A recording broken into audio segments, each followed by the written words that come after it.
권석창이라고요. 그 지역구 국회의원인데 자유한국당이에요. 현장에 무단으로 감식하고 있는 중간에 무단으로 들어가려고 해요. 그러니까 거기를 통제하고 있는 경찰이 못 들어가십니다라고 막았어.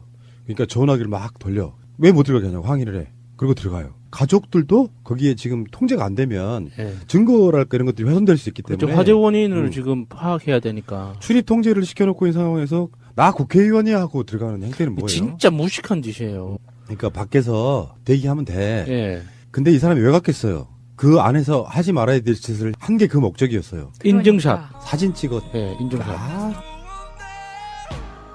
제천 화재에 대한 수많은 논란들이 이야기되고 있는데 제가 앞부분을 다시 한번 정리할게요.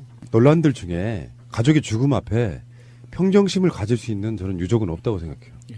어떤 논란으로 극심하게 쌓이게 되면 그들이 때로는 적이 되는 경우도 있습니다. 그런 논란을 만들지 않는 것이 저는 언론의 역할이라고 생각하고요. 어제 이낙연 총리가 했던 말이 기억이 나는데 고생한 소방관들을 억울하게 만들어버리는 것도 잘못된 거다. 뭐 이런 이야기는 수없이 많은 지금 논란이 있어요. 그래서 한번 아주 차갑게 한번 정리를 한번 해보자는 거예요.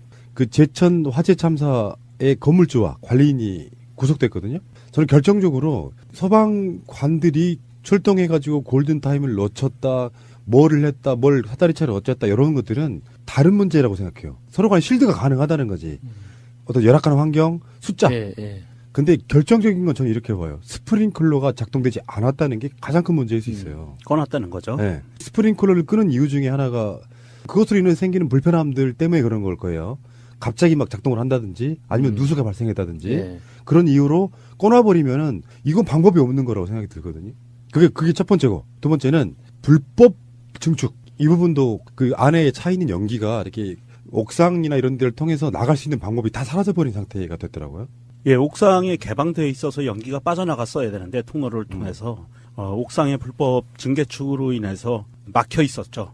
그래서 연기가 빠져나가지 못하고 건물 내에 정체했던 것이 가장 큰 원인 중에 하나라고. 옥상으로 올라가는 통로가 아예 없었다는 거예요? 옥상 위에 2개 층을 증축을 했어요. 아. 그래서 7층 건물이 9층이 되는 상황이 벌어졌고요. 그것도 준공 후에 2년 있다가 2개 층을 증축을 해요. 그래서 거기 옥상 부분에 기계실 같은 것이 또 있는데 그것을 산림 용도로 바꿔요. 아, 주거도 가능하게끔 만든 거였죠. 테라스 그런 부분은 완전 불법이었어요. 그렇게 해서 연기가 빠져나갈 수 있는 공간이 확보가 되지 못했다. 비상시에. 그래서 연기가 정체됐기 때문에 그런 큰 피해가 발생한 원인도 될 수 있었고요. 그 기계실 용도를 변경하지 않고 일부 시설을 고치는 경우에는 굳이 허가를 받지 않아도 되지만 살림집을 차릴 정도로 구조를 아예 바꾸려면 용도 변경 허가를 받아야 된다고 하거든요. 맞습니다. 그래서 경찰은 불법 증축과 관련해서도 건물주를 조사하기로 했고 다만 지금 현재 소유주로 밝혀져 있는 강현삼의 처남이죠. 이모 씨가 지난 8월 이 건물을 경매를 통해 낙찰받았다는 점에서 전 소유주 박모 씨에 대한 수사도 필요한 것으로 보입니다. 사실 그런 정황들이 지금 있고 의심되는 부분이 있는데 사실 이 제천 스포츠센터 빌딩 화재에 있어서 가장 지금 경찰이 구속까지 하면서 조사하려고 하는 핵심적인 부분은 뭐냐 하면 최초 신고자의 부분이에요. 최초 신고자가 오후 3시 53분에 전화를 합니다. 그로부터 3분 동안 7건의 신고가 접수가 돼요. 그런데 이 최초 신고자 여성이었는데요. 스포츠센터 내부에 있는 전화로 1층 주차장 차량에 불이 났다라고 신고했는데 본인은 행인이라고 얘기를 해요. 그러니까 여성이 신고를 했는데 스포츠센터 내부에 있는 유선 전화로 전화를 했어요. 그런데 본인은 지나가는 행인이라고 신고를 해요. 그렇게 119에 신고가 되고 그때 건물주는 소화기를 들고 소화를 시도하다가 고장이 나서 포기를 했다고 해요. 아, 소화기가 고장이네. 네, 그것도 소화기 관리가 안 3개가 됐다는 작동이 되지 않아서 진화를 더 이상 할 수 없었다라고 포기를 했다고 하고 그리고 8층까지 올라가면서 대피하라고 얘기하고 7층에 발코니로 대피했다가 소방관들한테 구조가 돼요. 7층에서. 자, 그런데 최초에 전화한 사람이 누구였는지가 밝혀지는 게 왜 중요하냐면 이때 당시에 3시 54분 3초에서 4초께 1층 주차장 천장에서 불덩어리가 차량으로 떨어지는 게 CCTV에 찍혀요. 그러면 불이 붙자마자 이 여성은 알고 전화를 했다는 거예요. 그러니까. 근데 왜 굳이 본인이 행인이라고 했을까? 그렇죠. 약간 이상하죠. 그러면서 그 당시에 스포츠센터 건물에서 나온 것으로 추정되는 어떤 남성이 지나가는 장면이 나와요. 불나는 1층에 필로티 천정 쪽에 지나가는 장면이 나오는데 지나가면서 유유히 지나가요. 그러니까 이 사람을 폄하하는 게 아닙니다. 아무 일도 없다는 듯이 지나가다가 뒤를 돌아보는데 뒤를 돌아보는 순간 불덩어리가 떨어지는 거예요. 그러니까 이 사람은 불이 났다는 걸 몰랐어요. 예. 지나가는 사람은. 예. 그리고 지나가고 나서 보니까 불이 난 거였어요. 그런데 그 시간 전에 여성이 전화를 한 거예요. 119에. 이상하죠? 실내에서 어떻게 알았을까, 불이 난 것을. 지금 이 부분이 가장 핵심 골이라고 봐요. 그러면 경찰이 지금 조사해야 될. 방화라고 방화. 인식이 될 수 있는 거예요? 모르겠어요. 이게 시간대가 어. 정말 잘못 엉클어졌으면 제가 말씀드린 거는 그냥 해프닝에 불과한데 이 시간대가 딱 맞는 거라고 하면 굉장히 좀 심각한 상황이 그러니까 벌어질 수가 있는 거예요. 거기 1층 그 천장의 구조물 그게 불에 타기 굉장히 쉬운 물질들이었고 1층 예. 그 천장 부분에 예. 불에 타기 쉬운 물질이었고 그 안에서 오늘 이전까지는 배관을 녹이기 위해서 이렇게 줄 예. 감는 거 있잖아요. 예. 예, 그 녹이기 위한 줄 감는 전기를 이용해서 거기에서 스파크가 튄 거 아니냐라고 얘기를 했었는데 지금 현재 확인된 사실로는 난방용 조명기구가 여러 개 있었대요. 그게 발견이 됐고 무슨 말씀이냐 우리 이렇게 사무실 같은 데 보면 이렇게 불 들어오는 빨간색 예, 원적외선 예, 같은 예. 그런 거 있잖아요. 예.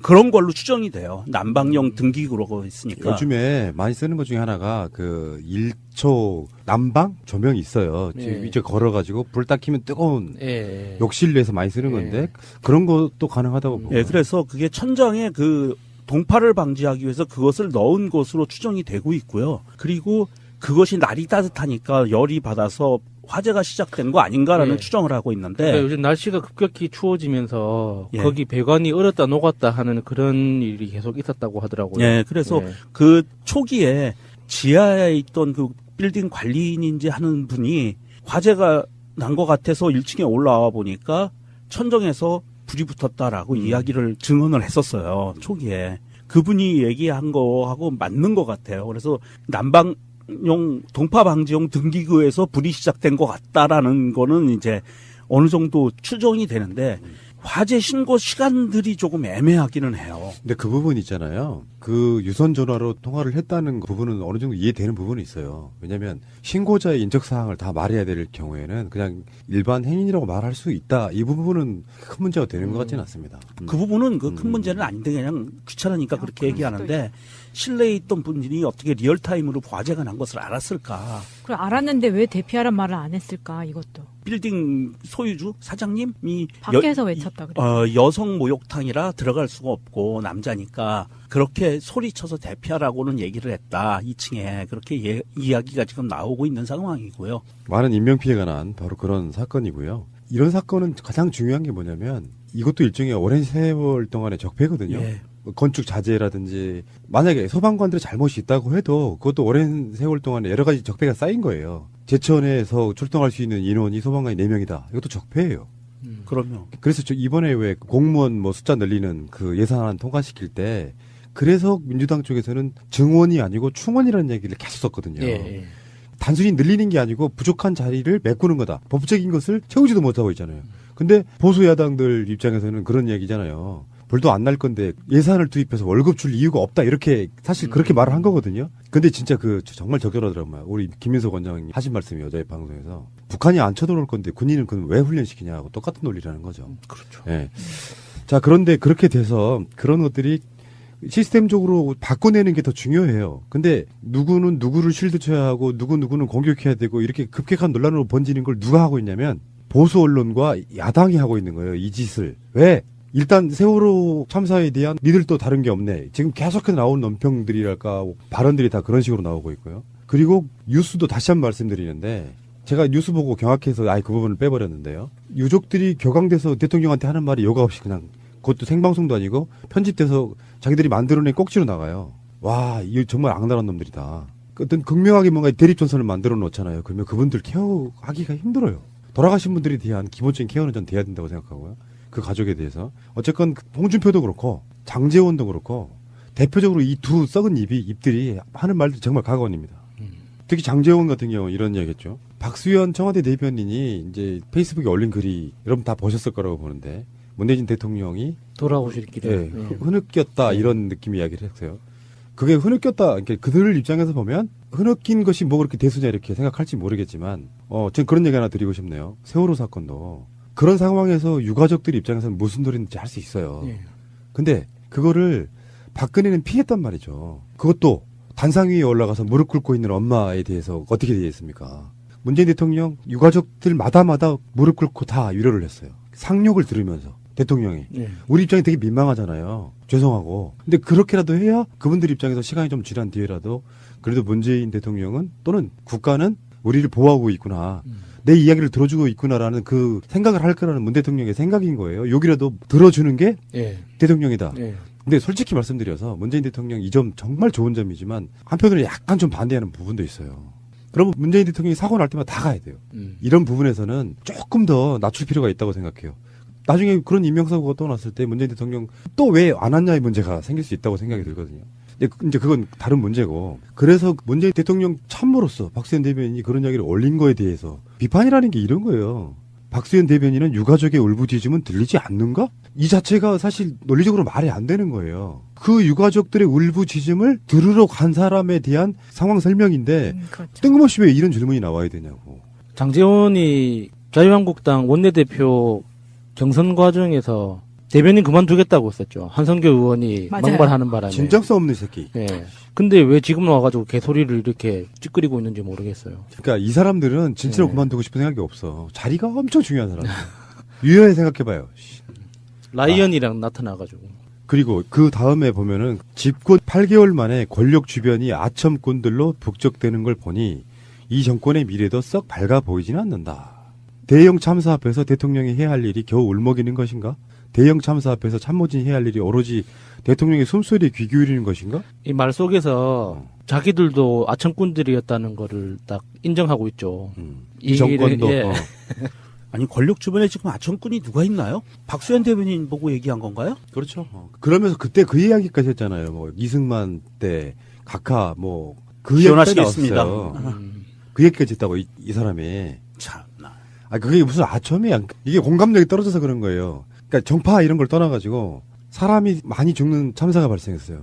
한나라의 대통령이 진심으로 가서 무릎 꿇고 이야기를 다 들어줘요. 무슨 할 말이 있겠습니까? 예. 그게 어떤 적폐로 시작된 거 간에 국가 입장에서는 대통령 입장에서는 정말 죄송하고 미안한 거잖아요. 예. 그렇다고 욕을 먹지 않아야 된다고 생각하지는 않아요. 먹는 건 당연해. 대통령 말씀처럼. 근데 그 진정성을 갖고 같이 수습해 갈 생각은 안 해. 어떤 꼬투리가 있는가만 갖고 계속 공격을 해야 되는 거예요. 공감력 하나도 없어. 그러니까 꼬투리가 없는 꼬투리를 지금 만들어내서 이렇게 억지를 부리는 거잖아요. 그러니까 이렇게 따지자면 실제로 이명박 때 어떤 규제가 풀렸다는 부분들까지 다 따지면 이 사람들은 아예 입을 꼬매버려야 된다니까? 용접을 해버리고 싶어요.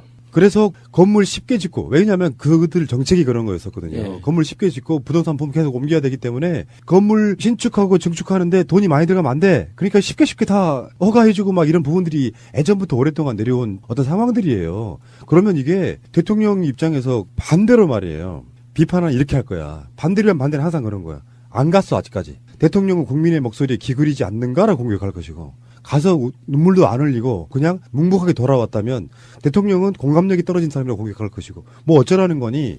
에휴, 씨. 이러나 저러나 욕은 똑같이 할 거고요. 덮으려고 하는 대통령하고 진심으로 수습하려고 하는 대통령은 다르다고 생각이 드는데 특히나 대역 썼던 할머니도 썼었잖아요. 박근혜는. 예. 저는 그런 장면을 연출하면서까지 덮으려고 애썼던 정부하고는 질적으로 다르지 않나 싶습니다. 예. 권석창이라고요. 그 지역구 국회의원인데 자유한국당이에요. 현장에 무단으로 감식하고 있는 중간에 무단으로 들어가려고 해요. 그러니까 거기를 통제하고 있는 경찰이 못 들어가십니다라고 막았어. 그러니까 전화기를 막 돌려. 왜 못 들어가게 하냐고 항의를 해. 그리고 들어가요. 가족들도 거기에 지금 통제가 안 되면 예. 증거랄까 이런 것들이 훼손될 수 있기 때문에 그렇죠. 화재 원인을 지금 파악해야 되니까. 출입 통제를 시켜놓고 있는 상황에서 나 국회의원이야 하고 들어가는 행태는 뭐예요? 진짜 무식한 짓이에요. 아니, 이 사람 이력을 찾아보니까 해외 유학파더라고요. 거의 박사급 학력을 갖고 있는 사람인데 이렇게 무식한 짓을 너무 쪽팔려요. 진짜 이런 사람이 국회의원이라는 게. 그게 누가 봐도 보통 우리 그 미드 유행하면서 요즘도 우리나라 수산물도 잘 만들어지잖아요. 그러면 어떤 사고가 났을 때 그 현장 보존이라는 게 얼마나 중요한 건지 웬만한 시청자들도 다 알거든요, 이제는.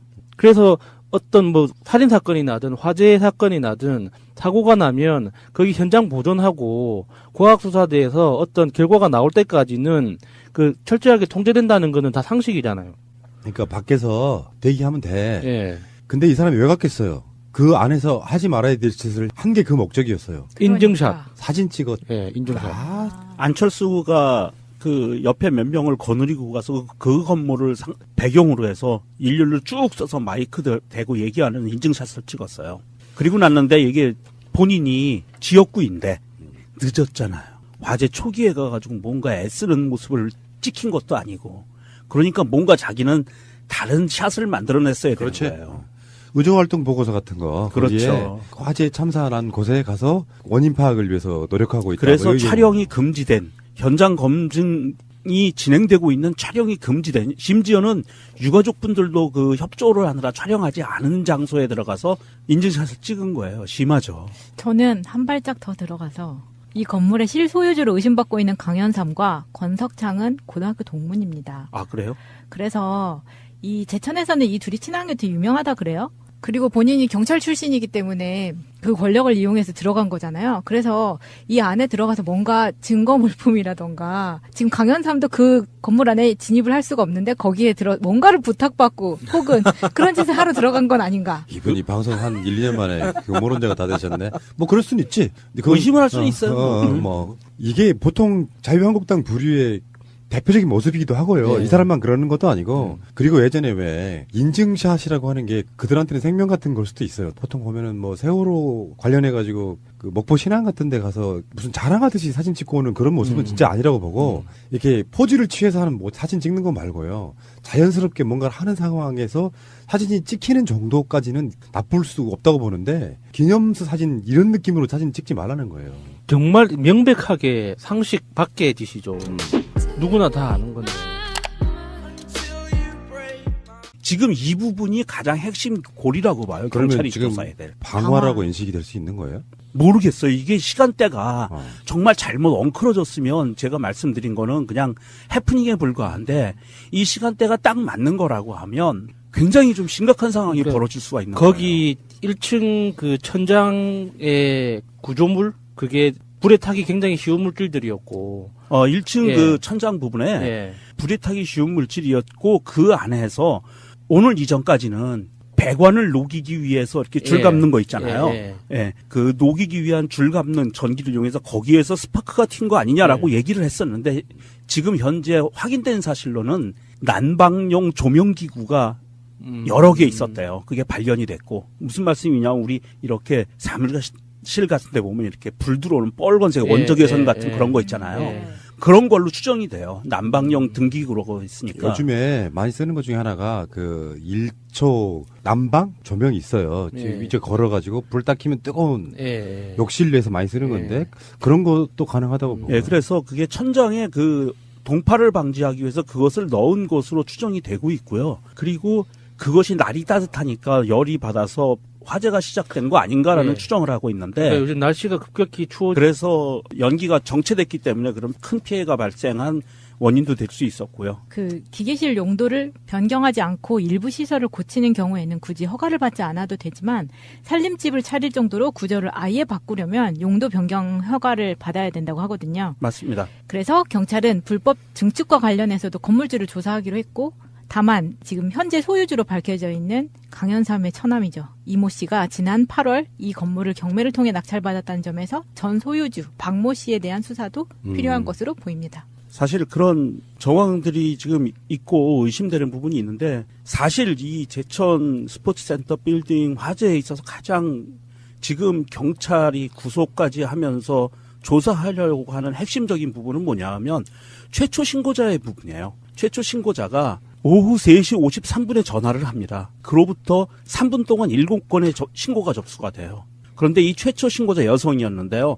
스포츠센터 내부에 있는 전화로 1층 주차장 차량에 불이 났다라고 신고했는데 본인은 행인이라고 얘기를 해요. 그러니까 여성이 신고를 했는데 스포츠센터 내부에 있는 유선 전화로 전화를 했어요. 그런데 본인은 지나가는 행인이라고 신고를 해요. 그렇게 119에 신고가 되고 그때 건물주는 소화기를 들고 소화를 시도하다가 권석창이라고요. 그 지역구 국회의원인데 자유한국당이에요. 현장에 무단으로 감식하고 있는 중간에 무단으로 들어가려고 해요. 그러니까 거기를 통제하고 있는 경찰이 못 들어가십니다라고 막았어. 그러니까 전화기를 막 돌려. 왜 못 들어가게 하냐고 항의를 해. 그리고 들어가요. 가족들도 거기에 지금 통제가 안 되면 예. 증거랄까 이런 것들이 훼손될 수 있기 그렇죠. 때문에 화재 원인을 지금 파악해야 되니까. 출입 통제를 시켜놓고 있는 상황에서 나 국회의원이야 하고 들어가는 행태는 뭐예요? 진짜 무식한 짓이에요. 그러니까 밖에서 대기하면 돼. 예. 근데 이 사람이 왜 갔겠어요? 그 안에서 하지 말아야 될 짓을 한 게 그 목적이었어요. 인증샷. 그러니까. 사진 찍었. 예, 인증샷. 제천 화재에 대한 수많은 논란들이 이야기되고 있는데 제가 앞부분을 다시 한번 정리할게요. 논란들 중에 가족의 죽음 앞에 평정심을 가질 수 있는 저는 유족은 없다고 생각해요. 어떤 논란으로 극심하게 쌓이게 되면 그들이 때로는 적이 되는 경우도 있습니다. 그런 논란을 만들지 않는 것이 저는 언론의 역할이라고 생각하고요. 어제 이낙연 총리가 했던 말이 기억이 나는데 고생한 소방관들을 억울하게 만들어버리는 것도 잘못된 거다. 뭐 이런 이야기는 수없이 많은 지금 논란이 있어요. 그래서 한번 아주 차갑게 한번 정리를 한번 해보자는 거예요. 그 제천 화재 참사의 건물주와 관리인이 구속됐거든요. 저는 결정적으로 소방관들이 출동해가지고 골든 가 고장이 나서 포기를 했다고 해요. 아, 소화기가 고장이니 그것도 소화기 관리가 안 3개가 됐다는 작동이 되지 않아서 아. 진화를 더 이상 할 수 없었다라고 포기를 했다고 하고 그리고 8층까지 올라가면서 대피하라고 얘기하고 7층에 발코니로 대피했다가 소방관들한테 구조가 돼요. 7층에서. 자, 그런데 최초에 전화한 사람이 누구였는지가 밝혀지는 게 왜 중요하냐면 이때 당시에 3시 54분 3초에서 4초께 1층 주차장 천장에서 불덩어리가 차량으로 떨어지는 게 CCTV에 찍혀요. 그러면 불이 붙자마자 이 여성은 알고 전화를 했다는 거예요. 그러니까. 근데 왜 굳이 본인이 행인이라고 했을까? 그렇죠. 약간 이상하죠. 그러면서 그 당시에 스포츠센터 건물에서 나온 것으로 추정되는 어떤 남성이 지나가는 장면이 나와요. 불나는 1층에 필로티 천정 쪽에 지나가는 장면이 나오는데 지나가면서 유유히 지나가요. 그러니까 이 사람을 폄하하는 게 아닙니다. 아무 일도 없다는 듯이 지나가다가 뒤를 돌아보는데 뒤를 돌아보는 순간 불덩어리가 떨어지는 거예요. 그러니까 이 사람은 불이 났다는 걸 몰랐어요. 예. 지나가는 사람은. 예, 예. 그리고 지나가고 나서 보니까 불이 난 거였어요. 그런데 그 시간 전에 여성이 전화를 한 거예요. 119에. 이상하죠? 실내에서 어떻게 알았을까, 불이 난 것을? 타임을 놓쳤다, 뭐를 했다, 뭘 사다리차를 어쨌다 이런 것들은 다른 문제라고 생각해요. 서로 간에 실드가 가능하다는 거지.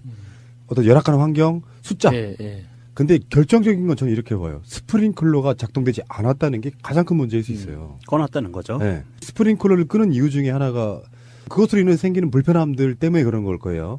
갑자기 막 작동을 한다든지 아니면 누수가 발생했다든지 예. 그런 이유로 꺼놔버리면은 이건 방법이 없는 거라고 생각이 들거든요. 그게 첫 번째고 두 번째는 불법 증축 이 부분도 그 안에 차 있는 연기가 이렇게 옥상이나 이런 데를 통해서 나갈 수 있는 방법이 다 사라져버린 상태가 됐더라고요. 예, 옥상에 개방되어 있어서 연기가 빠져나갔어야 되는데 통로를 통해서 옥상의 불법 증개축으로 인해서 막혀 있었죠. 그래서 연기가 빠져나가지 못하고 건물 내에 정체했던 것이 가장 큰 원인 중에 하나라고. 옥상으로 올라가는 통로가 아예 없었다는 거예요? 옥상 위에 2개 층을 증축을 했어요. 그래서 7층 건물이 9층이 되는 상황이 벌어졌고요. 그것도 준공 후에 2년 있다가 2개 층을 증축을 해요. 그래서 거기 옥상 부분에 기계실 같은 것이 또 있는데 그것을 살림 용도로 바꿔요. 아, 죽어도 가능하게끔 만든 거였죠. 테라스. 그런 부분은 완전 불법이었어요. 그렇게 해서 연기가 빠져나갈 수 있는 공간이 확보가 되지 못했다. 비상시에.